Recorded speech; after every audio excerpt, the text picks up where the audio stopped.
Good morning dear students, welcome back. ನಾನು ನಿಮ್ಮ physics professor doctor Nagaraj. Second PUC ಫಿಸಿಕ್ಸನ್ನು teach ಮಾಡ್ತಾ ಇದ್ದೀನಿ. ಈ MCQ ಆಯಿತು ಮಾಡೆಲ್ ಪೇಪರಲ್ಲಿ, ನ್ಯೂಮರಿಕಲ್ ಪ್ರಾಬ್ಲಮ್ಸ್ ಆಯಿತು ಮಾಡೆಲ್ ಪೇಪರ್ದು. ಈಗ ಚಾಪ್ಟರ್ ವೈಸ್ ನ್ಯೂಮರಿಕಲ್ ಪ್ರಾಬ್ಲಮ್ಸನ್ನು ಮಾಡ್ತಾ ಇದ್ದೀನಿ. ಚಾಪ್ಟರ್ ವೈಸ್ ನ್ಯೂಮರಿಕಲ್ ಪ್ರಾಬ್ಲಮ್ಸಲ್ಲಿ ಇದು ಎರಡನೇ ವಿಡಿಯೋ. ಸೊ ಹಿಂದಿನ ವಿಡಿಯೋದಲ್ಲಿ ಎಲೆಕ್ಟ್ರೋಸ್ಟ್ಯಾಟಿಕ್ಸಿನ ಫಸ್ಟ್ ಚಾಪ್ಟರ್ನ ಸ್ಟಾರ್ಟ್ ಮಾಡಿ ಕೂಲಮ್ಸ್ ಲಾ ರಿಲೇಟೆಡ್ ಪ್ರಾಬ್ಲಮ್ಸನ್ನು ಸ್ವಲ್ಪ ಮಾಡಿದ್ದೀನಿ. 4-5 ಪ್ರಾಬ್ಲಮನ್ನು ಡಿಸ್ಕಸ್ ಮಾಡಿದ್ದೀನಿ. ಇದು ಅದರ ಕಂಟಿನ್ಯೂಯೇಷನ್. ಬನ್ನಿ ಮುಂದಿನ ಪ್ರಾಬ್ಲಮ್ಗೆ ಹೋಗೋಣ. ಸೊ ದಯವಿಟ್ಟು ಈ ವಿಡಿಯೋಗಳನ್ನು ಇದೇ ಆರ್ಡ್ರಲ್ಲಿ ನೋಡಿ. ಪಾರ್ಟ್ 1, ಪಾರ್ಟ್ 2, ಪಾರ್ಟ್ 3 ಅಂತ ನಾನು ಹೆಸರು ಕೊಟ್ಕೊಂಡು ಹೋಗಿರ್ತೀನಿ. ಇದು ಪಾರ್ಟ್ 2 ವಿಡಿಯೋ. ಇದೇ ಆರ್ಡ್ರಲ್ಲಿ ನೀವು ನೋಡ್ಕೊಂಡು ಹೋಗಿ. ಆಮೇಲೆ ಈಕ್ವೇಷನ್ಸನ್ನು ನಾನು PDF ಹಾಕಿದ್ದೀನಿ, ಅದನ್ನು ಡೌನ್ಲೋಡ್ ಮಾಡಿಕೊಂಡು ಪ್ರಿಂಟ್ಔಟ್ ತೊಗೊಳ್ಳಿ ಮತ್ತು ಬರೆದು ಈಕ್ವೇಷನ್ಸನ್ನು ಪ್ರಾಕ್ಟೀಸ್ ಮಾಡ್ಕೊಳ್ಳಿ. ಈಕ್ವೇಷನ್ಸ್ ನಿಮಗೆ ಚೆನ್ನಾಗಿ ಗೊತ್ತಿದ್ರೆ, ಕಾನ್ಸೆಪ್ಟ್ ಚೆನ್ನಾಗಿ ಗೊತ್ತಿದ್ರೆ ಪ್ರಾಬ್ಲಮ್ಸ್ ಮಾಡೋದು ಏನಂತ ಕಷ್ಟ ಆಗೋದಿಲ್ಲ, ಸುಲಭ ಆಗುತ್ತೆ. ಸೊ ಪ್ರಾಬ್ಲಮ್ಸನ್ನು ವಿತೌಟ್ ಎನಿ ಪ್ರಿಪ್ರೇಷನ್ ಶುರು ಮಾಡಿಕೊಂಡ್ರೆ ದಯವಿಟ್ಟು ಹಂಗೆ ಮಾಡೋಕ್ಕೋಗ್ಬಿಡಿ. ಶುರು ಮಾಡ್ಕೊಂಡ್ಬಿಟ್ರೆ ಅದು ಒಂಥರ ಪ್ರಾಬ್ಲಮೇ ಆಗೋಗ್ಬಿಡುತ್ತೆ. ಪ್ರಾಬ್ಲಮ್ಸನ್ನು ನೀವು ವಿತ್ ಪ್ರಿಪ್ರೇಷನ್ ಎಲ್ಲ ಸಿದ್ಧತೆ ಮಾಡಿಕೊಂಡು ನೀವು ಶುರು ಮಾಡ್ಕೋಬೇಕು. ಏನೇನು ಸಿದ್ಧತೆ ಮಾಡ್ಕೋಬೇಕು? ಆ ಚಾಪ್ಟರ್ನ ಒಂದ್ಸತಿ ಓದ್ಕೋಬೇಕು, ಬರ್ತಕ್ಕಂಥ ಮೇನ್ ಪಾಯಿಂಟ್ಸನ್ನು ಒಂದು ಕಡೆ ಬರ್ಕೋಬೇಕು, ಈಕ್ವೇಷನ್ಸನ್ನು ಲಿಸ್ಟ್ ಮಾಡ್ಕೋಬೇಕು. ನಾನು ಕೊಟ್ಟಿರೋ ಲಿಸ್ಟನ್ನು ಒಂದ್ಸತಿ ಗ್ಲಾನ್ಸ್ ಮಾಡಿ, ಆಮೇಲೆ ಬರೆದು ಪ್ರಾಕ್ಟೀಸ್ ಮಾಡಿ. ಕ್ಯಾಲ್ಕುಲೇಟ್ ಇಟ್ಕೊಳ್ಳಿ, ಸೈಂಟಿಫಿಕ್ ಬೇಡ, ಕಮರ್ಷಿಯಲ್ ಕ್ಯಾಲ್ಕುಲೇಟರ್ ಪಕ್ಕದಲ್ಲಿ ಇಟ್ಕೊಳ್ಳಿ. ಆಮೇಲೆ ಶುರು ಮಾಡ್ಕೊಳ್ತಾ ಹೋಗಿ. ನನ್ನ ವೀಡಿಯೋಸನ್ನು ನೋಡಿ. ಆಮೇಲೆ ಅದೇ ಪ್ರಾಬ್ಲಮನ್ನೇ, ಫಾರ್ ಎಕ್ಸಾಂಪಲ್ ಇವಾಗ ಇಲ್ಲೊಂದು ಪ್ರಾಬ್ಲಮ್ ಇದೆ, ಇದನ್ನು ಸಾಲ್ವ್ ಮಾಡ್ತೀನಿ, ಆಮೇಲೆ ಪಾಸ್ ಮಾಡಿ ಆ ಕಡೆ ನೋಡಿದೆ ಅದೇ ಪ್ರಾಬ್ಲಮನ್ನು ಇನ್ನೊಂದು ಸತಿ ಸಾಲ್ವ್ ಮಾಡಿ. ಅವಾಗ ಕಾನ್ಫಿಡೆನ್ಸ್ ಬಿಲ್ಡಪ್ ಆಗ್ತಾ ಹೋಗುತ್ತೆ. Come let us proceed for the two small metal spheres are so charged that they repel each other with a force of 2 into 10 to the power of -5 Newton. So ಎರಡು ಚಾರ್ಜ್ಗಳ ಮಧ್ಯೆ ಇರ್ತಕ್ಕಂಥ ಫೋರ್ಸನ್ನು ಕೊಟ್ಟಿದ್ದಾರೆ. Next, charge on one spear is twice that of the other. ಈ ಥರದ್ದು already ಒಂದು problem ಆಯಿತು, ನೆನಪಿಸ್ಕೊಳ್ಳಿ. ಹಿಂದಿನ ವಿಡಿಯೋದಲ್ಲಿ ಒಂದು ಚಾರ್ಜ್ ಇನ್ನೊಂದು ಚಾರ್ಜಿನ 10 ಪಟ್ಟು ಜಾಸ್ತಿ ಇತ್ತು ಅಂತ ಮಾಡಿದ್ದಲ್ಲ, ಅದೇ ಥರ ಇಲ್ಲಿ 2 ಪಟ್ಟು, ಟ್ವೈಸ್ ಅಂದರೆ 2 ಪಟ್ಟು ಜಾಸ್ತಿ ಇದೆ. When they are moved 0.1 meter apart, force reduces to 5 into 10⁻6 newton. So ಇಷ್ಟು ದೂರದಲ್ಲಿತ್ತು, ಅವನು ಇನ್ನೂ ಮತ್ತೆ 0.1 meter ಅಪಾರ್ಟ್ ದೂರ ತಳ್ಳಿದಾಗ ಎಷ್ಟಾಯಿತು? ಫೋರ್ಸ್ ಕಡಿಮೆ ಆಯಿತು. ಯಾಕಂದರೆ ಡಿಸ್ಟೆನ್ಸ್ ಜಾಸ್ತಿ ಆಯಿತಲ್ವ, ಫೋರ್ಸು ಕಡಿಮೆ ಆಯಿತು. ಇಲ್ಲಿ ನೋಡಿ, 2 into 10⁻5 ಇದ್ದಿದ್ದು 5 into 10⁻6 ಆಗಿದೆ. ಅಂದರೆ ಇದು 2 ಮತ್ತು 5 ನೋಡಿದ್ರೆ 5 ಜಾಸ್ತಿ ಅನಿಸುತ್ತೆ. ಅದು ಆ್ಯಕ್ಚುಲಿ 10⁻6 ಅನ್ನು ಕೂಡ ನೋಡಬೇಕು. ಸೊ 5 into 10⁻6 ಅನ್ನೋದು 0.5 into 10⁻5 ಥರನೇ. ಅಂದರೆ ಒಟ್ಟಲ್ಲಿ ಫೋರ್ಸ್ ಕಡಿಮೆ ಆಗಿದೆ. ಹಾಗಾದರೆ ವಾಟ್ ಆರ್ ದ ಚಾರ್ಜಸ್?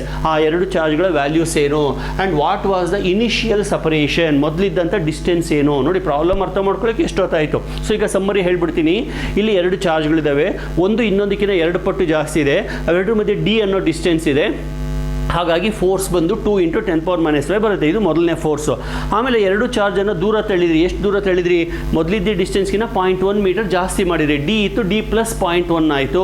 ಅವಾಗ ಫೋರ್ಸ್ ಕಡಿಮೆ ಆಯಿತು. ಹಾಗಾದರೆ ಆ 2 ಚಾರ್ಜ್ಗಳ ವ್ಯಾಲ್ಯೂಸ್ ಏನು ಮತ್ತು ಮೊದಲಿದ್ದಂಥ ಗ್ಯಾಪ್ ಎಷ್ಟು? ಓಕೆ, ಈಗ ಫಸ್ಟ್ ಬರ್ಕೊಂಡ್ಬಿಡೋಣ.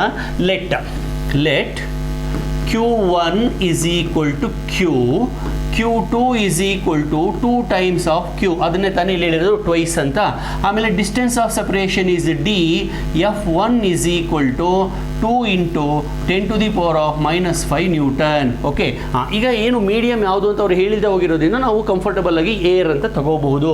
ಫಸ್ಟ್ ಒಂದು ಈಕ್ವೇಷನನ್ನು ರೆಡಿ ಮಾಡ್ಕೊಳ್ಳೋಣ. ಏನು? F1 ಅಂತ ಬರೆಯೋಣ. F1 is equal to 1/4πε0 Q1 Q2 divided by D square. ಅಲ್ಲಿಗೆ F1 ವ್ಯಾಲ್ಯೂ ಹಾಕೊಳ್ಳೋಣ. 2 into 10 to the power of -5 is equal to, ಈ ವ್ಯಾಲ್ಯೂ ಗೊತ್ತಿದೆ, 9 into 10 to the power of 9. Q1 ಅಂದರೆ Q, Q2 ಅಂದರೆ 2Q divided by D square. Okay, so ಎಷ್ಟಾದರೂ ನಾವು simplify ಮಾಡ್ಕೊಳ್ಳಿ. 2 into 10 to the power of -5 is equal to 9 into 2 18, Q into Q square into 10 to the power of 9 divided by D square. Okay, so ಇಷ್ಟ ಆಯಿತು. ಇದು ಮೊದಲನೇ equation. ಆದರೆ ಇನ್ನೂ ಸ್ವಲ್ಪ ಸಿಂಪ್ಲಿಫೈ ಮಾಡ್ಕೊಂಬಿಡೋಣ. ಏನು? ಅಲ್ಲಿ ಸ್ವಲ್ಪ ಕ್ಲಮ್ಸಿ ಆಗಿದೆ, ಸ್ವಲ್ಪ ಕ್ಲಿಯರ್ ಮಾಡ್ಕೊಂಬಿಡ್ತೀನಿ. Just weight.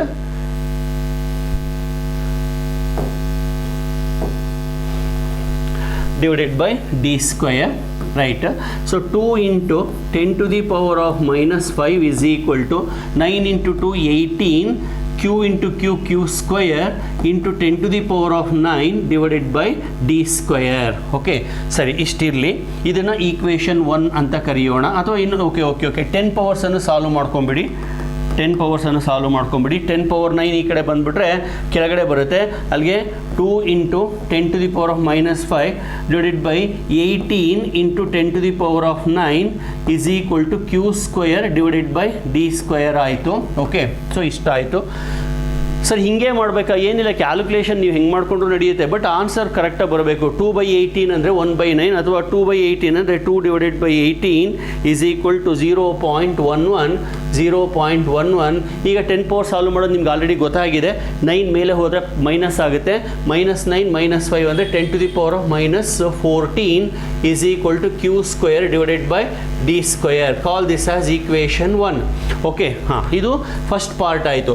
ಸೆಕೆಂಡ್ ಪಾರ್ಟ್ ಏನು ಹೇಳ್ತಾರೆ, when they are moved 0.1 metre apart. So ಇಷ್ಟು ದೂರದಲ್ಲಿತ್ತು, ಸ್ವಲ್ಪ ದೂರ ತಳ್ಳಿದ್ದೀರಾ ಅಂದರೆ ಮುಂಚೆ ಚಾರ್ಜ್ಗಳು ಇಷ್ಟು ಡಿಸ್ಟೆನ್ಸಲ್ಲಿದ್ದು ಡಿ ಅನ್ನೋ ಡಿಸ್ಟೆನ್ಸಲ್ಲಿ, ಇವಾಗ ಸ್ವಲ್ಪ ಜಾಸ್ತಿ ಮಾಡ್ತಾ ಇದ್ದೀರಾ ಅಂದರೆ ಡಿ ಬಂದ್ಬಿಟ್ಟು ಡಿ ಪ್ಲಸ್ 0.1 ಆಗಿದೆ. ಹಾಗಾದರೆ ಫೋರ್ಸ್ ಏನಾಯಿತು? Well, let D dash is equal to D plus 0.1, then F becomes F2, that is 5 into 10 to the power of -6. Therefore, once again this equation F ಅನ್ನು ನಾನು F2 ಅಂತ ಬರ್ಕೊಂಡಿದ್ದೀನಿ. So F2 is equal to 1/4 pi epsilon naught Q1, that is Q, into Q2, that is 2Q, divided by D ಅಲ್ಲ, ಇವಾಗ D plus 0.1 whole square. ಗೊತ್ತಾಯ್ತಲ್ವ ಏನು change ಆಗಿದೆ ಅಂತ? Distance D ಇದ್ದಿದ್ದು ಡಿ ಸ್ಕ್ವೇರ್ ಇದು ಡಿ ಪ್ಲಸ್ 0.1 ಹೋಲ್ ಸ್ಕ್ವೇರ್ ಆಗಿದೆ. Substitute F2 ಬಂದ್ಬಿಟ್ಟು 5 into 10 to the power of -6 is equal to 9 into 10 to the power of 9 into 2Q square divided by D plus 0.1 whole square. Okay, cross multiply ಮಾಡಿ ಇದನ್ನು ಮಾತ್ರ ಈ ಕಡೆ ತೊಗೊಂಬನ್ನಿ. 5 into 10 to the power of -6 divided by 9 2 18, sorry 18 into 10 to the power of 9 is equal to Q square divided by D plus 0.1 whole square. Okay, simplify ಮಾಡಿ. 5 divided by 18 is 0.28 into 10 to the power of 9 ಮೇಲೆ ಹೋದರೆ minus ಆಗುತ್ತೆ. 6 and -6 ಇದೆ, -9, ಅಲ್ಲಿಗೆ -15 ಆಯಿತು. 10 to the power of -15 is equal to Q square divided by D plus 0.1 whole square. Okay, so ಈಗ ಇದನ್ನು equation 2 ಅಂತ ಕರೆಯೋಣ. ಸ್ವಲ್ಪ ಲೆಂತಿ ಇದೆ. ಓಕೆ, ಸೊ ಸ್ವಲ್ಪ ಕೇರ್ಫುಲ್ಲಾಗಿ ಗಮನಿಸ್ತಾ ಹೋಗಿ. ಈಕ್ವೇಷನ್ 1 ಆಯಿತು, ಈಕ್ವೇಷನ್ 2 ಆಯಿತು. ಸೊ ಈಗ ಮತ್ತೊಮ್ಮೆ ರಿಪೀಟ್ ಮಾಡ್ತೀನಿ. ಈ ಪ್ರಾಬ್ಲಮ್ ಸ್ವಲ್ಪ ಲೆಂತ್ ಇದೆ. You can expect this for 5 marks. ಫಸ್ಟ್ಗೆ ಚಾರ್ಜಸ್ಸನ್ನು ಹೇಳಿದ್ದಾರೆ, ಇನಿಷಿಯಲ್ ಡಿಸ್ಟೆನ್ಸನ್ನು ಹೇಳಿಲ್ಲ, ಸುಮ್ಮನೆ ಡಿ ಅಂತ ಹೇಳಿದ್ದಾರೆ. ಆಮೇಲೆ ಫೋರ್ಸನ್ನು ಕೊಟ್ಟಿದ್ದಾರೆ. ನಾವೇನು ಮಾಡಿದ್ವಿ, ಒಂದು ಈಕ್ವೇಷನನ್ನು ಬರ್ಕೊಂಡ್ವಿ, F1 ಇಸ್ ಈಕ್ವಲ್ ಟು ಅಂತ ಹೇಳಿ ಸಾಲ್ವ್ ಮಾಡ್ಕೊಂಡು ಬಂದಾಗ ಈ ಆನ್ಸರ್ ಬಂತು. ಇದನ್ನು ನಾನು ಇನ್ನೂ ಫೈನಲ್ ಮಾಡ್ಕೊಂಡಿಲ್ಲ, ಒಂದು ಕಡೆ ನಿಲ್ಲಿಸಿದ್ದೀನಿ. ಆಮೇಲೆ ಏನು ಹೇಳ್ತಾನೆ, ಎರಡನೇ ಸೆಂಟೆನ್ಸಲ್ಲಿ when they are moved apart, ಎಷ್ಟು ದೂರ? 0.1 ಮೀಟರ್ ಹೆಚ್ಚು ಮಾಡಿದಾಗ, ಅಂದರೆ ಡಿ ಇದ್ದಿದ್ದು ಡಿ ಪ್ಲಸ್ 0.1 ಆದಾಗ ಫೋರ್ಸ್ ಅಷ್ಟೇ ಉಳಿಯೋದಿಲ್ಲ, ಡೆಫಿನೆಟ್ ಆಗಿ ಫೋರ್ಸ್ ಕಡಿಮೆ ಆಗುತ್ತೆ. ಎಸ್, ಕಡಿಮೆ ಆಗಿದೆ. 5 ಇಂಟು 10 ಪವರ್ -6 ಆಗಿದೆ. ಸಬ್ಸ್ಟಿಟ್ಯೂಟ್ ಮಾಡಿಕೊಂಡೆ, ಸಿಂಪ್ಲಿಫೈ ಮಾಡಿಕೊಂಡೆ, ಕ್ರಾಸ್ ಮಲ್ಟಿಪ್ಲೈ ಮಾಡ್ಕೊಂಡು ಸಾಲ್ವ್ ಮಾಡ್ಕೊಂಡು ಇಲ್ಲಿಗೆ ಬಂದಿದ್ದೀನಿ. ಆಯಿತಾ? ಈಗ ಮುಂದಕ್ಕೆ ಹೋಗೋಣ. I just clear the board here. ಈ ಕಡೆ ಕ್ಲಿಯರ್ ಮಾಡ್ಕೊತೀನಿ. ಸೊ ಈಕ್ವೇಷನ್ 1 ಆ್ಯಂಡ್ ಈಕ್ವೇಷನ್ 2 ಅನ್ನು ತೊಗೊಂಡ್ಬಿಟ್ಟು ಸಾಲ್ವ್ ಮಾಡೋಣ. Equation 1 and equation 2. So equation 1 divided by equation 2 ಮಾಡಿ ಏನು ಬರುತ್ತೆ? LHS 0.11 into 10 to the power of -14 divided by LHS 0.28 into 10 to the power of -15 is equal to LHS of equation 1 divided by LHS of equation 2 is equal to equation 1 and equation 2 divide ಮಾಡಿದಾಗ q square cancel ಆಯಿತು. 0.11 by 0.28 ಅಂದರೆ 0.4 ಆಯಿತು into 10 to the power of 15 ಮೇಲೆ ಹೋದರೆ +1 ಆಯಿತು, ಅಲ್ಲಿಗೆ 10⁻1 14ಅಲ್ಲಿ 15 ಕಳೀತಾ ಇದ್ದೀನಿ, -14 + 15 10 ಪವರ್ಸ್ ಇಷ್ಟೊತ್ತಿಗಾಗಲೇ ಕಂಫರ್ಟಬಲ್ ಆಗಿದ್ದೀರಾ ಅನಿಸುತ್ತೆ. 10⁻1 that is equal to okay D plus 0.1 whole square. ಇದು ಮೇಲಕ್ಕೆ ಹೋಗುತ್ತೆ, ಇದಿಷ್ಟು ಮೇಲೆ ಹೋಗುತ್ತೆ, ಡಿ ಸ್ಕ್ವೇರ್ ಕೆಳಗಡೆ ಬರುತ್ತೆ. ಓಕೆ, ಸೊ ನೆಕ್ಸ್ಟ್ 0.4 × 10 ಅಂದರೆ ಎಷ್ಟು ಸರ್? ಅದು 4 ಅಲ್ವಾ ಸರ್? ಕರೆಕ್ಟ್. 0.4 × 10 ಅಂದರೆ 4. That is equal to D plus 0.1 whole square divided by D square. ಗಮನಿಸಿ ಮಕ್ಕಳೇ, ನನಗೆ ಡಿ ಬೇಕು, ಸ್ಕ್ವೇರ್ ಇದೆ, ಸ್ಕ್ವೇರನ್ನು ರಿಮೂವ್ ಮಾಡಬೇಕು. ಸ್ಕ್ವೇರನ್ನು ರಿಮೂವ್ ಮಾಡಬೇಕಂದ್ರೆ ಏನು ಮಾಡಬೇಕು? ಸ್ಕ್ವೇರ್ ರೂಟ್ ತಗೋಬೇಕು. So take square root on both the sides. ಎರಡೂ ಕಡೆಗೂ ಸ್ಕ್ವೇರ್ ರೂಟನ್ನು ತಗೊಂಡಾಗ 4 ಸ್ಕ್ವೇರ್ ರೂಟ್ ಬಂದು 2 ಆಗುತ್ತೆ, is equal to D plus 0.1 numerator ಆಗುತ್ತೆ, ಡಿನಾಮಿನೇಟರ್ ಡಿ ಆಗುತ್ತೆ. ಸ್ಕ್ವೇರ್ನ ಸ್ಕ್ವೇರ್ ರೂಟ್ ಮಾಡಿದಾಗ ಡಿ ಸ್ಕ್ವೇರ್ ಹೋಗಿ ಡಿ ಆಗುತ್ತೆ. So 2d is equal to D plus 0.1. So D ಆ ಕಡೆ ತೊಗೊಂಡ್ರೆ 2d minus D is equal to 0.1. So D is equal to 0.1 metre. So ಇಷ್ಟು ಲೆಂತ್ ಇದೆ ನೋಡಿ ಪ್ರಾಬ್ಲಮ್ಮು. ಇಲ್ಲಿ ಕಾಂಪ್ಲಿಕೇಶನ್ಸ್ ಏನಿಲ್ಲ, ಸ್ವಲ್ಪ ಸೆಂಟೆನ್ಸನ್ನು ಅರ್ಥ ಮಾಡ್ಕೊಳ್ಳೋದನ್ನು ನಾವು ಕಲಿಬೇಕು. ಸೊ ಇನಿಷಿಯಲ್ ಡಿಸ್ಟೆನ್ಸ್ 0.1 ಮೀಟರ್ ಬಂತು. ಬರೀ ಇನಿಷಿಯಲ್ ಡಿಸ್ಟೆನ್ಸ್ ಅಷ್ಟೇ ಅಲ್ಲ, ಅವ್ರು ಇನ್ನೂ ಏನೋ ಕೇಳಿದ್ದಾರೆ, ವಾಟ್ ಆರ್ ದ ಚಾರ್ಜಸ್ ಅಂದರೆ Q1 Q2 ಕಂಡುಹಿಡಿಬೇಕು. ಈಗ Q ಕಂಡುಹಿಡಿದು ಬಿಟ್ಟರೆ ಎರಡು ಬಂದು ಹೋಗ್ಬಿಡುತ್ತೆ. So coming back to equation 1, ಇಲ್ಲಿಗೆ ಬರೋಣ. ಸೊ ಸಬ್ಸ್ಟಿಟ್ಯೂಟ್ ಮಾಡಿ, ಡಿ ವ್ಯಾಲ್ಯೂನ ಇಲ್ಲಿ ಸಬ್ಸ್ಟಿಟ್ಯೂಟ್ ಮಾಡಿ, 0.11 × 10⁻⁻4 is equal to Q square divided by 0.1 square. ಅರ್ಥ ಆಯ್ತಲ್ವಾ? ಸೊ Q ಸ್ಕ್ವೇರ್ ಮಾತ್ರ ಬೇಕು ನನಗೆ. Q square is equal to ಇಲ್ಲಿಗೆ ಬರುತ್ತೆ 0.11 × 0.1 ಸ್ಕ್ವೇರ್ × 10⁻⁻14. ಸೊ 10 ಪವರ್ ಯಾವಾಗಲೂ ಈವನ್ನೇ ಇರಬೇಕು, ಸ್ಕ್ವೇರ್ ರೂಟ್ ತೊಗೋಬೇಕಾದ್ರೆ -14 ಇದೆ, ಹಾಗಾಗಿ ಏನು ತೊಂದರೆ ಇಲ್ಲ. So Q square is equal to solve ಮಾಡಿ 0.11 × 0.1 × 0.1 ಯಾಕಂದರೆ ಸ್ಕ್ವೇರ್ ಇದೆ. So that is nothing but 1.1 × 10⁻³ ಅಥವಾ 0.11 × 10⁻² ಅಂತ ಬರುತ್ತೆ, × 10⁻14 ಆ್ಯಸ್ ಯೂಶುವಲ್. ಓಕೆ, ಸೊ ಇದನ್ನು ಸಾಲ್ವ್ ಮಾಡ್ಕೊಂಡಾಗ ಅಷ್ಟು ಬಂತು. So that is equal to 0.11 × 10⁻16 ಆಯಿತು Q ಸ್ಕ್ವೇರ್ ಅಷ್ಟಾಯಿತು. ನನಗೆ Q ಮಾತ್ರ ಬೇಕು. ಸೊ ಅದಕ್ಕೆ ಏನು ಮಾಡ್ತೀನಿ? ಸ್ಕ್ವೇರ್ ರೂಟ್ ಆಫ್ 0.11 ಮಾಡ್ತೀನಿ. It is 0.33. ಇದಕ್ಕೆ ಸ್ಕ್ವೇರ್ ರೂಟ್ ಮಾಡಿದರೆ 10⁻⁻8 ಆಗುತ್ತೆ. So Q is equal to 0.33 × 10⁻8 ಅಂದರೂ ಆಗುತ್ತೆ. ಈ ಪಾಯಿಂಟನ್ನು ಮುಂದಕ್ಕೆ ತಳ್ಳಿದರೆ ನೆಗೆಟಿವ್ ಪವರ್ ಜಾಸ್ತಿ ಆಗುತ್ತೆ. That is 3.3 × 10⁻9 coulomb. That is Q is equal to 3.3 nano coulomb. So ಒಂದು ಚಾರ್ಜ್ ಸಿಕ್ತು ನ್ಯಾನೋ ಕೂಲಮ್. ಅಂದರೆ Q1 ವ್ಯಾಲ್ಯೂ ಬಂತು. Q1 is equal to 3.3 × 10⁻9. Q2 value ಬೇಕಲ್ವಾ? ಸೊ ಪ್ರಾಬ್ಲಮ್ ಏನು ಹೇಳುತ್ತೆ? One charge is twice that of the other ಅಂತ, ಅಂದರೆ 2 times Q ಇರಬೇಕಲ್ವಾ? ದಟ್ ಈಸ್ 2 ಟೈಮ್ಸ್ ಅಂತಂದರೆ 6.6 ನ್ಯಾನೋ ಕೂಲಂಬ್ ಆಗುತ್ತೆ. ಸೊ ಇದು ಸ್ವಲ್ಪ ಲೆಂತಿ ಇದೆ, ಆಲ್ಮೋಸ್ಟ್ 10 ನಿಮಿಷ ಆಯಿತು ಈ ಪ್ರಾಬ್ಲಮನ್ನು ಸಾಲ್ವ್ ಮಾಡಲಿಕ್ಕೆ. ಸೊ ಇರಲಿ, ತೊಂದರೆ ಇಲ್ಲ, ಇವೆಲ್ಲ ಎಕ್ಸಾಮಿಗೆ ಬರ್ತಕ್ಕಂಥ ಪ್ರಶ್ನೆಗಳು. Okay, with this I move on to the next question. So ಇದನ್ನು ಬೇಕಾದರೆ ಒಂದ್ಸತಿ ನೀವು ಪ್ರಾಕ್ಟೀಸ್ ಮಾಡ್ಕೊಳ್ಳಿ. I will move on to the next question. Well, next question goes like this. 2 point charges 9 × 10⁻8 coulomb and -9 × 10⁻8 coulomb ಎರಡು charges ಇದೆ, are separated by 0.54 metre in air. Find the resultant intensity. ಇವಾಗ intensity problems ಶುರುವಾದವು. At a point located 0.5 metre from either of the charge. ಇದು ಸ್ವಲ್ಪ ಲೆಂತಿನೇ ಇದೆ, ಇದು ಅಷ್ಟು ಸುಲಭವಾಗಿಲ್ಲ. ಇಲ್ಲಿ ಪ್ರಶ್ನೆನ ಅರ್ಥ ಮಾಡ್ಕೊಳ್ಳಿ. ಎಲೆಕ್ಟ್ರಿಕ್ ಇಂಟೆನ್ಸಿಟಿ ಕೇಳಿದ್ದಾರೆ. It is not due to single charge. First single ಚಾರ್ಜಿಂದು ಹೆಂಗೆ ಅಂತ ಹೇಳ್ಬಿಡ್ತೀನಿ. ಸುಮ್ಮನೆ ಈ ಪ್ರಾಬ್ಲಮಿಗೆ ಸಂಬಂಧಪಟ್ಟಿಲ್ಲ, ಜನರಲ್ಲಾಗಿ ಹೇಳ್ತೀನಿ. ಇವಾಗ ಇಲ್ಲಿ ಒಂದು ಚಾರ್ಜ್ ಇದೆ ಅಂತ ಇಟ್ಕೊಳ್ಳೋಣ. Let us say Q is equal to 3 micro coulomb, that is 3 × 10⁻6 coulomb. ಇಲ್ಲಿಂದ ಎಷ್ಟೋ ದೂರದಲ್ಲಿ ಈ ಪಾಯಿಂಟಲ್ಲಿ let us say 3 metre away from the charge I want electric intensity. So electric intensity is given by 1/4πε0 Q divided by D square. ನೋಡಿ ವ್ಯತ್ಯಾಸ ಏನು, ಹಿಂದಿನ ಈಕ್ವೇಷನ್ಗೂ ಇದಕ್ಕೆ ವ್ಯತ್ಯಾಸ ಏನು, Q1 Q2 ಇರೋದಂದರೆ ಫೋರ್ಸಿಗಾದರೆ Q1 Q2 ಬರುತ್ತೆ, ಬರೀ ಫೀಲ್ಡ್ಗಾದರೆ ಇಂಟೆನ್ಸಿಟಿಗಾದರೆ Q ಮಾತ್ರ ಬರುತ್ತೆ ಆಯಿತಾ. ಇನ್ನು ಉಳಿದಿದ್ದು 1/4 ಹಂಗಿರುತ್ತೆ, ಡಿ ಕೂಡ ಡಿಸ್ಟೆನ್ಸ್ ಕೂಡ ಹಾಗೇ ಇರುತ್ತೆ. ವೆಲ್ ಇದು ಸುಮ್ಮನೆ ಜನರಲ್ಲ ನಾನು ಹೇಳ್ತಾ ಇದ್ದೀನಿ, ಈ ಪ್ರಾಬ್ಲಮಿಗೆ ಸಂಬಂಧಪಟ್ಟಿಲ್ಲ, ಬಟ್ ಇಲ್ಲಿ ಏನು ಹೇಳ್ತೀನಲ್ಲ ಅದನ್ನು ನಾವು ಈ ಪ್ರಾಬ್ಲಮಿಗೆ ಅಪ್ಲೈ ಮಾಡ್ತೀವಿ. So that is equal to 9 × 10⁹ into Q value 3 × 10⁻⁻6 divided by distance square 3 square, metre ಇದ್ದರೆ 3 ಸ್ಕ್ವಯರ್, ಸೆಂಟಿಮೀಟರ್ ಇದ್ದರೆ 3 × 10⁻² ಹೋಲ್ ಸ್ಕ್ವಯರ್ ಆಯ್ತಲ್ವಾ. ಈಗ 3 ಸ್ಕ್ವಯರ್ ಅಂದರೆ 9 ಕ್ಯಾನ್ಸಲ್ ಆಯಿತು, 3 ಮಾತ್ರ ಉಳಿತು. ದಟ್ ಈಸ್ 10⁻⁹ ಅಂದರೆ 3, that is 3000 Newton per coulomb ಅಥವಾ ವೋಲ್ಟ್ ಪರ್ ಮೀಟರ್, ಯಾವ ಯೂನಿಟ್ ಬೇಕಾದ್ರೂ ಬರೀಬೋದು. ಸೊ ಇದು ಎಲೆಕ್ಟ್ರಿಕ್ ಇಂಟೆನ್ಸಿಟಿ ಕ್ಯಾಲ್ಕುಲೇಷನ್. ಆಮೇಲೆ ಇಲ್ಲಿ ಡೈರೆಕ್ಷನ್ಗಳನ್ನು ಕೂಡ ನಾವು ಬರೀಬೇಕಾಗುತ್ತೆ.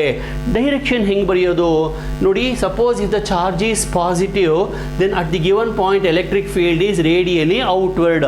ಯಾವ ಪಾಯಿಂಟಲ್ಲಿ ಹೇಳಿದ್ರೋ ಅಲ್ಲಿ ಔಟ್ವರ್ಡ್. ಸರ್ ಬೈ ಚಾನ್ಸ್ ಇಲ್ಲಿದ್ರೆ ಪಾಯಿಂಟು, ಅಲ್ಲೂ ಏನು ತೊಂದರೆ ಇಲ್ಲ, ಹೀಗೆ ತಗೊಂಡು ಈ ಥರ ಬರೀಬೇಕು. ರೇಡಿಯಲಿ ಔಟ್ವರ್ಡ್ ಅಂದರೆ ಅಲಾಂಗ್ ದ ರೇಡಿಯಸ್ ಔಟ್ವರ್ಡ್ ಅಂತ.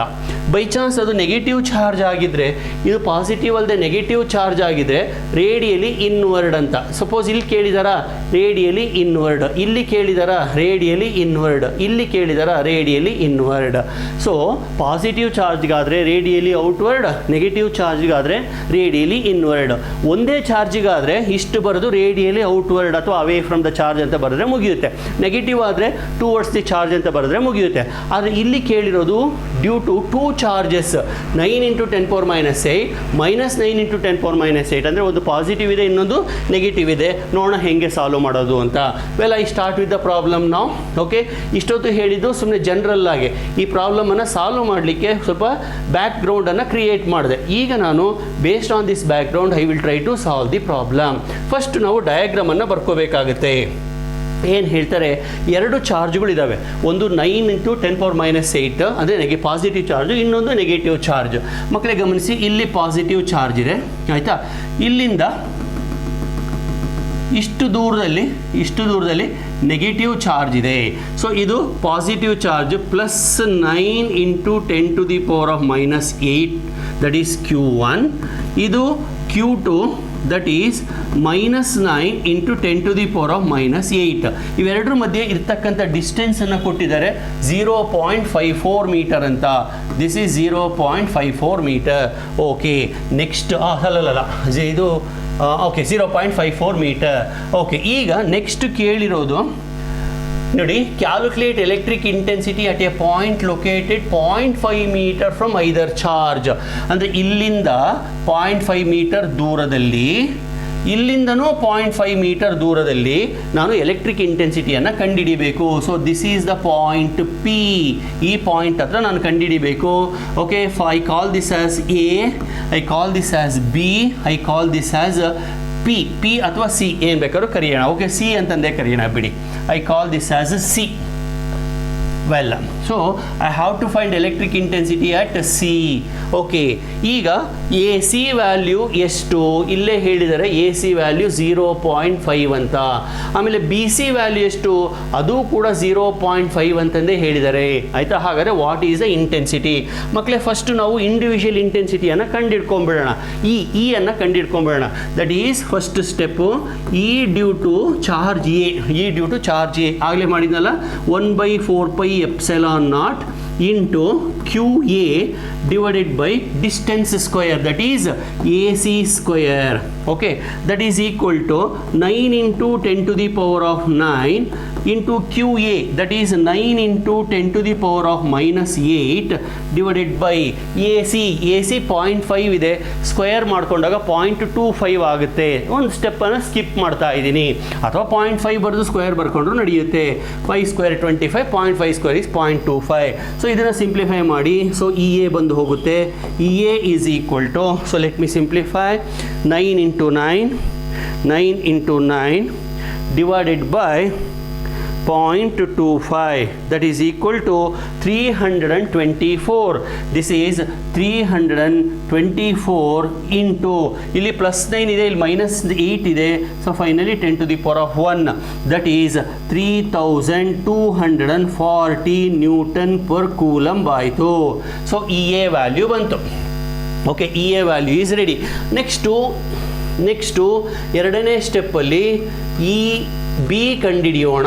That is the thing, but 1/4πε0, same formula, into Q divided by BC square. ಗಮನಿಸಿ, 1/4πε0 9 into 10 to the power of 9 ಆಯಿತಾ, into Q, that is also 9 into 10 to the power of -8. Sir minus sign ಬರೀಲಿಲ್ವಲ್ಲ sir, -9 ಕೊಟ್ಟಿದ್ದಾರೆ, ಬೇಕಾಗಿಲ್ಲ, that is only for direction. Divided by BC value ಕೂಡ 0.5 ಸ್ಕ್ವೇರೇನೆ, 0.25, ಅಂದರೆ ಇದು ಕೂಡ ಇಷ್ಟೇ ಬರುತ್ತೆ, 3240 ನ್ಯೂಟನ್ ಪರ್ ಕೂಲಮ್ ಬರುತ್ತೆ. This is EB. ಅರ್ಧ ಪ್ರಾಬ್ಲಮ್ ಕಂಪ್ಲೀಟ್ ಆಗಿದೆ. ಆದರೆ ಇನ್ನೂ ಕೆಲಸ ಇದೆ. ಏನಪ್ಪ ಅಂತಂದರೆ, ಈಗ ನಾವು ಡೈರೆಕ್ಷನ್ಸನ್ನು ಬರೀಬೇಕು. ನೋಡಿ, ಪಾಸಿಟಿವ್ ಚಾರ್ಜ್ ಆಗಿರೋದ್ರಿಂದ EA is radially outward, this is EA. Negative charge ಆಗಿರೋದ್ರಿಂದ this is radially inward, that is EB. Sorry, this is EB. Okay, EA ಆಯಿತು, EB ಆಯಿತು. EA ಮತ್ತು EB ಆದಾಗ ನಾವು ಇವಾಗ ಏನು ಮಾಡಬೇಕು, EA and EB ರಿಸಲ್ಟೆಂಟ್ ಫೋರ್ಸನ್ನು ಕಂಡುಹಿಡಿಬೇಕು. Okay, EA acts like this, EA acts like this, EB acts like this. Okay, so now you have to find the angle between these two, then you calculate the resultant force using the formula E resultant is equal to square root of EA square plus EB square plus 2EA EB cos theta. Okay, so ಈ ಫಾರ್ಮುಲಾನ ಉಪಯೋಗಿಸ್ಕೋಬೇಕು ನಾವು ಇವಾಗ. Well, now let us find out theta value ಕಂಡುಹಿಡ್ಕೊಂಡ್ಬಿಟ್ಟು substitute ಮಾಡಿಬಿಟ್ರೆ, it is EA ಮತ್ತು EB same ಇರೋದ್ರಿಂದ I can write it as square root of EA square 2EA square plus this is nothing but 2EA square. Okay, cos theta. ಈಗ theta ಕಂಡುಹಿಡಿಯೋದು ಹೇಗೆ ಅಂತ ಹೇಳ್ಕೊಡ್ತೀನಿ. ಇಲ್ಲಿ ಆ್ಯಕ್ಚುಲಿ 0.54 ಅಲ್ಲ, ಇದು 0.5 ಮೀಟರ್. ಅದು 0.5 ಮೀಟರ್, 0.5 ಅಂತ ತಗೋಬೇಕು ಇದನ್ನು, ಆಯಿತಾ. ಮಿಸ್ಟೇಕ್ ಆಗಿದೆ, ಪ್ರಿಂಟಿಂಗ್ ಮಿಸ್ಟೇಕು. ಅಲ್ಲಿಗೆ ಇದು ಕೂಡ 0.5 ಓಕೆ, ಇದು 0.5 ಹಾಂ. ಈಗ 0.5 ಎಂಥ ಟ್ರಯಾಂಗಲ್ ಆಯ್ತಿದು? It is nothing but equilateral triangle. Equilateral ಟ್ರಯಾಂಗಲಲ್ಲಿ ಎಲ್ಲ ಆ್ಯಂಗಲ್ಸು ಸೇಮ್ ಇರ್ತವೆ. So it is nothing but 60 degree, ಗೊತ್ತಾಯ್ತಲ್ವಾ? ಇದು 60 ಆದಮೇಲೆ ಟೋಟಲಿ 180 ಇರಬೇಕು. So this becomes 120 degree. ಅಂದರೆ ಇದಕ್ಕೂ ಮತ್ತು ಇದಕ್ಕೂ ಮಧ್ಯದಲ್ಲಿ, ಇವೆರಡರ ಮಧ್ಯದಲ್ಲಿ ಇರ್ತಕ್ಕಂಥ ಆ್ಯಂಗಲ್ಲು 120 ಡಿಗ್ರಿ, ಗೊತ್ತಾಯ್ತಲ್ವಾ? ಇಲ್ಲಿಗೆ ಬನ್ನಿ. ER is equal to root of 2EA square plus 2EA square cos theta. 2EA square cos theta. cos theta ಎಷ್ಟು ಗೊತ್ತಿದೆಯಾ ನಿಮಗೆ? cos theta ಎಷ್ಟು? cos 120. cos 120 ಎಷ್ಟಾಗುತ್ತೆ? -1/2. ಅಂದರೆ ಇಲ್ಲಿ ನಾನು -1/2 ಅನ್ನು ಹಾಕ್ಕೋಬೇಕು. ಸೊ ಜಾಗ ಸಾಕಾಗ್ತಾ ಇಲ್ಲ, ನಾನು ಕ್ಲಿಯರ್ ಮಾಡಿದ್ದೀನಿ. ವೆಲ್,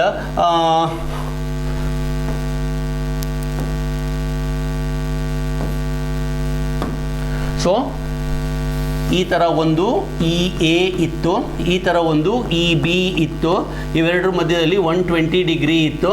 ಸೊ ಈ ರಿಸಲ್ಟೆಂಟ್ ಬೇಕಾಗಿದೆ ನನಗೆ square root of 2EA square plus 2EA square cos 120.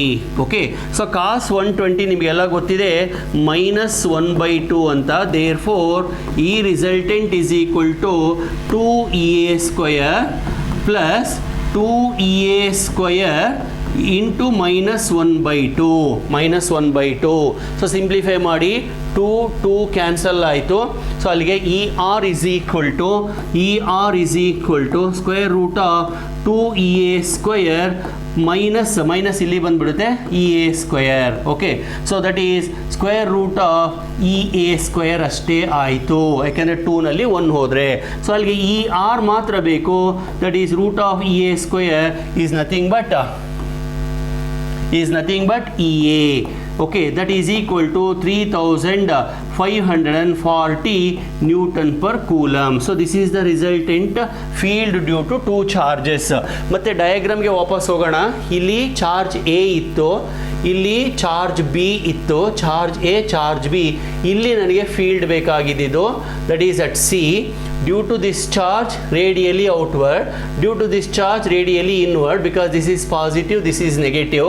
Now the resultant field will be exactly between the two. ಯಾವಾಗ ಎರಡು ಸೇಮ್ ಇರ್ತಾವ, ಎರಡು ಸೇಮ್ ಇದ್ದಾಗ ರಿಸಲ್ಟೆಂಟ್ ಮಧ್ಯದಲ್ಲಿ ಬೈಸೆಕ್ಟ್ ಆಗುತ್ತೆ. ಆಗಲೇ ಹೇಳಿದೆ ಇದು 120 ಡಿಗ್ರಿ ಅಂತ. ಮಧ್ಯದಲ್ಲಿ ಬೈಸೆಕ್ಟ್ ಆಗೋದು ಅಂತಂದರೆ ಏನರ್ಥ? It is 60 degree. ಓಕೆ, ಅಂದರೆ resultant field is parallel to this line AB. It is parallel to line AB. ಇದು ಕೂಡ ಸ್ವಲ್ಪ ಲೆಂತ್ ಇದೆ ನೋಡಿ. ಇದನ್ನೇ ನಾನು ಹೇಳೋದು, ಸ್ವಲ್ಪನೇ ಪ್ರಾಬ್ಲಮು ಟಫ್ನೆಸ್ ಜಾಸ್ತಿ ಆಗ್ತಾ ಹೋಗ್ತಾ ಇದೆ. Well, with this I conclude this problem. I move on to the next question. Okay, so next question ಬಂದು ABC is a triangle with sides. ABC is a triangle with side AB is equal to 3, BC is equal to 4 and ABC is equal to 90 degree. Charges of 90 microcoulomb minus 160 microcoulomb are placed at corner A and C respectively. Find the magnitude and direction of the electric intensity at corner B. ಅಂದರೆ ಅವ್ರು ಹೇಳಿರೋ ಪ್ರಕಾರ ಒಂದು diagram ಅನ್ನು ಬರ್ಕೊಂಬೇಡ. ABC is a right angle triangle. AB ಕಡಿಮೆ ಇದೆ, BC ಜಾಸ್ತಿ ಇದೆ. ಓಕೆ, ಒಂದು ರೈಟ್ ಆ್ಯಂಗಲ್ ಟ್ರಯಾಂಗಲನ್ನು ಬರೆದ್ಬಿಡ್ತೀನಿ. ಓಕೆ, ಕಾರ್ನರ್ B ಬಂದು 90 ಡಿಗ್ರಿ ಅವರೇ ಹೇಳಿದ್ದಾರೆ. ಓಕೆ, AB ಇದನ್ನು AB ತಗೋತೀನಿ, ಇದನ್ನು BC ತಗೋತೀನಿ. ಸೊ ಇದು ಹೈಪಾಟಿನಸ್ ಆಗುತ್ತೆ ಡೆಫಿನೆಟ್ ಆಗಿ. ಓಕೆ, AB ಬಂದು 3 ಮೀಟರ್ ಇದೆ, BC ಬಂದು 4 ಮೀಟರ್ ಇದೆ. ಓಕೆ, ಅವ್ರು ಹೇಳಿರೋ ಡಯಾಗ್ರಾಮನ್ನು ಬರ್ಕೊಂಡಿದ್ದೀನಿ. ಈಗ ನೆಕ್ಸ್ಟ್ ಏನು ಹೇಳ್ತಾರೆ? ಚಾರ್ಜಸ್ 90 ಮೈಕ್ರೋಕೂಲಮ್ ಅಂಡ್ -160 ಮೈಕ್ರೋಕೂಲಮ್ ಎಲ್ಲೆಲ್ಲಿದೆ? At A and C.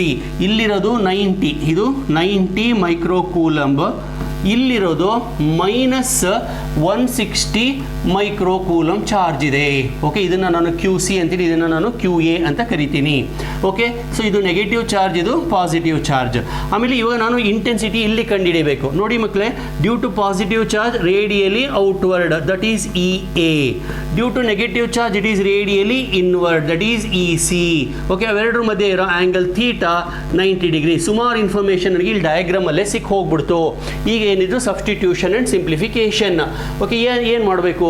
First EA ಕಂಡಿಡ್ಕೊಳ್ರಿ. First step, EA is equal to 1/4πε0 QA divided by distance square AB square. Okay, that is equal to 1/4πε0 ಅಂದರೆ 9 into 10 to the power of 9 into QA, that is 90 into 10 to the power of -6 divided by distance 3 square.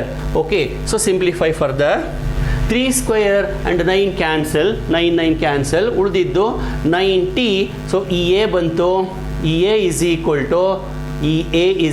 to 90 into 10 to the power of 9 ಮತ್ತು 6, 10 to the power of 9 minus 6 ಅಂದರೆ 3 Newton per coulomb. So ಇದು ಒಂದು answer, ಯಾವುದು? EA answer. ಇದೇ ಥರ ಎರಡನೇ calculation ಮಾಡೋಣ. ಏನು? EC ಕ್ಯಾಲ್ಕುಲೇಷನ್ ಮಾಡೋಣ. EC is also same formula, 1/4πε0 into QC divided by BC square. ಅಷ್ಟೇ, ಆ ಡಿಸ್ಟೆನ್ಸನ್ನು ತಗೋಬೇಕು. ದಟ್ ಈಸ್ ಈಕ್ವಲ್ ಟು 1/4πε0 ಅಂದರೆ 9 into 10 to the power of 9 into QC, that is 160 into 10 to the power of minus 6 divided by BC square, that is nothing but 4 square, that is 16. ಗಮನಿಸಿ 16 ones are 16 tens are 9 into 10 90, so EC is also 90 into 10 to the power of 3 Newton per Coulomb. So ಇದು EC value ಆಯಿತು. So EA ಬಂತು, EC ಬಂತು. ಈಗ ಇಲ್ಲಿಗೆ ಬರೋಣ. EA ಮತ್ತು EC ಯಾವ ಥರ ಇದ್ದಾವೆ? ಪರ್ಪೆಂಡಿಕ್ಯುಲರ್ ಆಗಿದ್ದಾವೆ. ಸೊ ಈ ರಿಸಲ್ಟೆಂಟನ್ನು ಕಂಡುಹಿಡಿಯಿರಿ. E resultant is equal to square root of EA square plus EC square plus 2EA EC cos theta. Okay, cos theta. Theta ಎಷ್ಟಿದೆ? 90 ಇದೆ. ನಿಮಗೆಲ್ಲ ಗೊತ್ತು ಕಾಸ್ 90 ಈಸ್ ಈಕ್ವಲ್ ಟು 0 ಅಂತ. Therefore E R is equal to square root of EA square plus EC square plus 0. ಯಾಕೆ sir 0 ಬರೆದ್ರಿ? Because cos 90 0. So that is nothing but root of EA square EC square. ಗಮನಿಸಿ, EAನು ಮತ್ತು EC ಎರಡು same ಇದೆ, 90 ಇದೆ. ಅದಕ್ಕೆ ನಾನು ಇದನ್ನು 2EA ಸ್ಕ್ವೇರ್ ಅಂತ ಬರೆದು ಬಿಡ್ತೀನಿ. ಓಕೆ, 2EA ಸ್ಕ್ವೇರ್ ಅಂತ ಬರೆದ್ಬಿಡ್ತೀನಿ. ನನಗೆ ಈ ಆರ್ ಮಾತ್ರ ಬೇಕು.